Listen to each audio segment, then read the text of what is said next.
Hello, welcome. This is Maurice Parker. Welcome to the Maurice Parker channel. If you're new, subscribe below. We talk about sport and more. Let's get into it.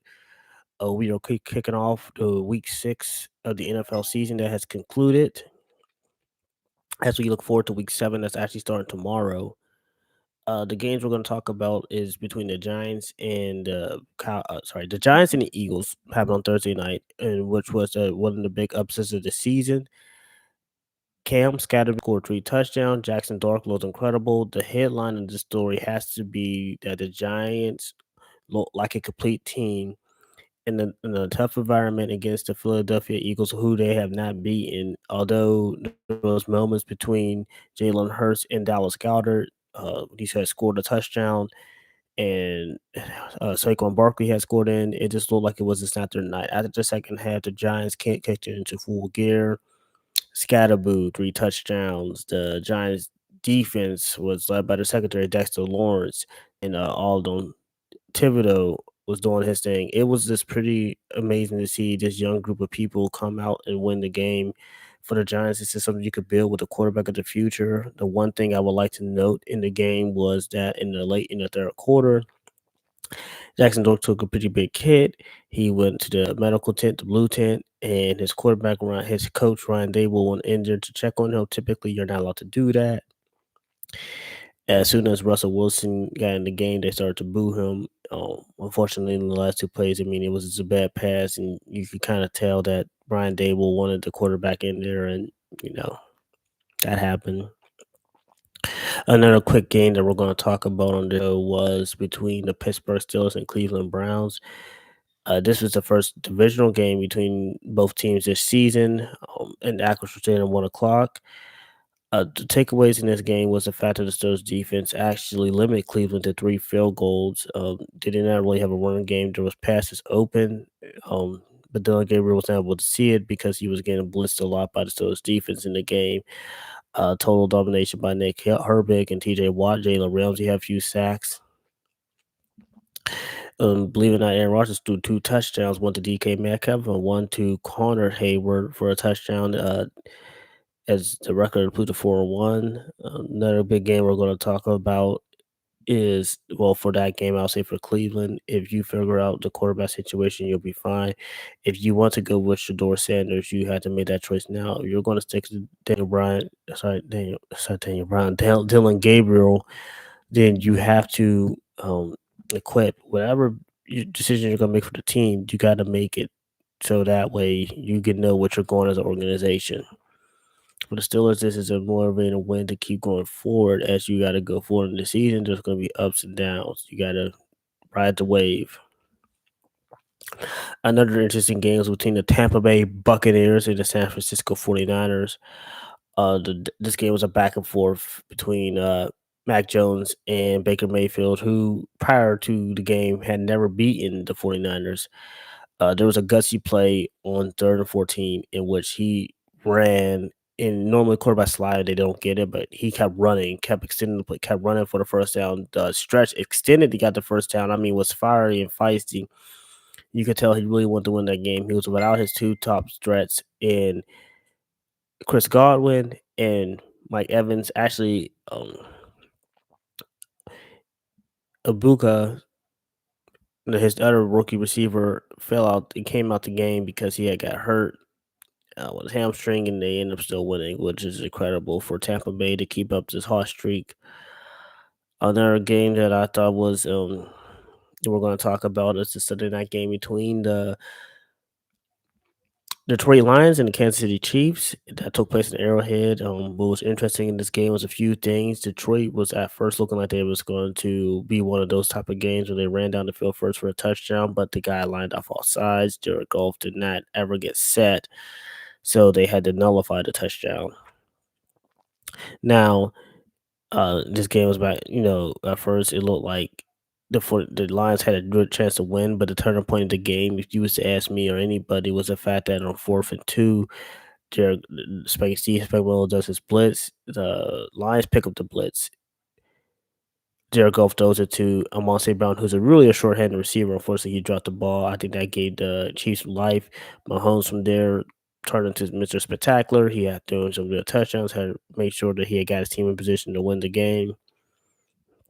Got to keep your hats off to the Chiefs because they was 2-3, and if they would have dropped to 2-4, they would have had a tougher time coming up the hill. But to be 3-3 is pretty good for the Lions to go down to 4-2. The biggest thing happened at the end of the game was the fact that at the end of the game, the Branch and Juju got into it. So Patrick Mahomes went to shake Branch's hand, but Branch was not having none of that. Normally happens out the game that fans don't see is players do a lot of trash talking with each other, and obviously he didn't, appreciate that when the game's over. But people talk trash all the time, and whether Patrick Mahomes wins or loses, he shakes your hand. He does that. Got shake your hand. Now Juju was upset about that. Like, man, he tried to shake your hand. Patrick Mahomes just tapped on his shoulder, like, okay, all right.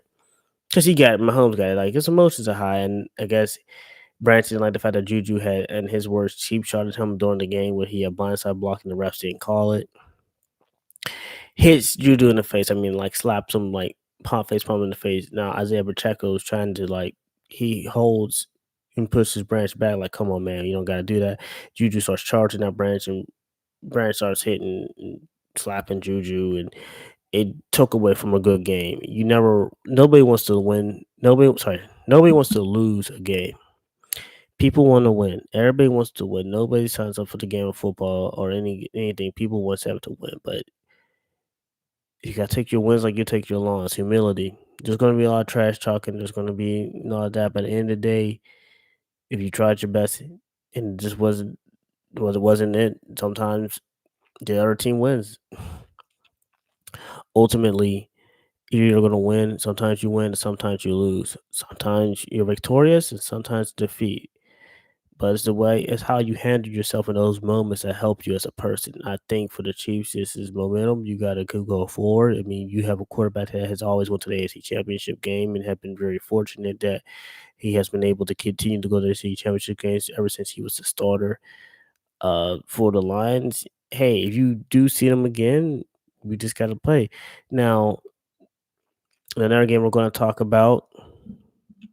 Well, I say congratulations to the Chiefs. You deserve it. Keep up the good work. I know it's a tough divisional battle. I know right now the playoffs is the start. They are actually one seed behind, but it's a long season. And we're actually almost to the midway point. I think probably a week in 2 more weeks or 3 more weeks. But you never know. In the NFL, anything can happen. Up and down. It's a weekly thing. The Detroit Lions, you got to dust yourselves off and get ready for the next one. Another game we're going to talk about is the Tampa Bay. Sorry, I said Tampa Bay. I said Tampa Bay. Sorry, the Atlanta Falcons and the Buffalo Bills. Now, this game was interesting because Buffalo was heavy favorites and the Falcons was the underdogs. They played at Atlanta, but man, the Atlanta defense did they step up? I mean, you watched that game. The Atlanta defense played amazing. Bijan Robinson had a remarkable game on an 81-yard rushing touchdown. Drake London was making phenomenal catches. It seemed like Atlanta had that belief in themselves that they was going to win the game.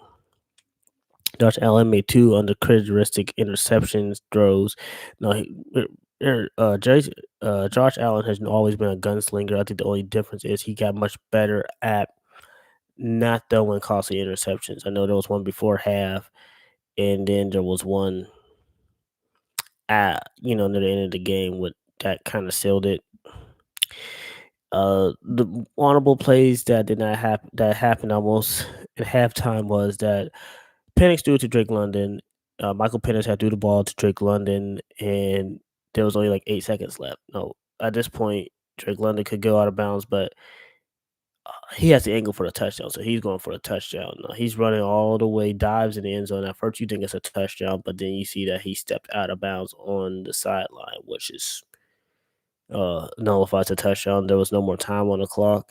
So, unfortunately, they go in half like that. The Falcons end up winning this game. Now, for the Atlanta Falcons organization, this is a huge win against a Super Bowl a Super Bowl caliber team that could, potentially represent the AFC. I think this is for the organization. I know for Buffalo to be 4-2,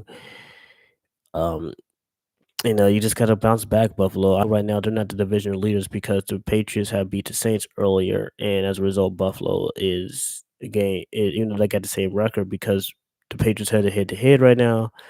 Buffalo has to wait until next week when next time they play to get their chance to get back. But there's nothing, for it but to dust yourself off. And the last game was a wild one between the Chicago Bears and Washington Commanders. This was a back and forth game between uh, really defenses. It was a really evenly matched game all throughout. The turning point of the game, I'm going to say this was it was 22-24. Washington has the lead. They're on midfield. And there's like 3:20 seconds left. It's raining, mind you, at FedEx Field. On the 3rd and 7, as Jaden Daniels is handing the ball off, the ball slips out of his hand. Bears fall on it, and next thing you know, Caleb Williams is getting the ball down the field, throwing it, running it with DeAndre Swift to the point where like he's standing in bounds. They're getting there. It comes on the leg of Jake Moody, who just got signed there, and he wins the game in the most shocking way, 25-24. If you didn't know, this is the first time that in back-to-back weeks the Bears have won a game by 1 point. That has not happened in a century, which was crazy. It was interesting. All in all, I would say wonderful athletes out there who did a wonderful job the week putting on the show. Appreciate y'all what y'all do out there because it allows me to see my perspectives of the game and call it what I see. And I definitely thank my Lord. I think all the fans and everybody who are taking time out today to listen to what I have to say on a weekly basis. I know there's a lot of great YouTube channels you can watch. There's a lot of plethora of shows you can watch. Thank you for taking time out your day to watch this show. I will say once again, thank you guys. We're actually past over 17,500 subscribers, I believe. And that's going to continue to grow as we continue to build this channel together. Week 7 is going to kick off tomorrow between the Pittsburgh Steelers and the Cincinnati Bengals at 8:00, 8:15 actually, in Cincinnati. This is Maurice Parker from the Maurice Parker channel. I can't wait to see you guys in the next video.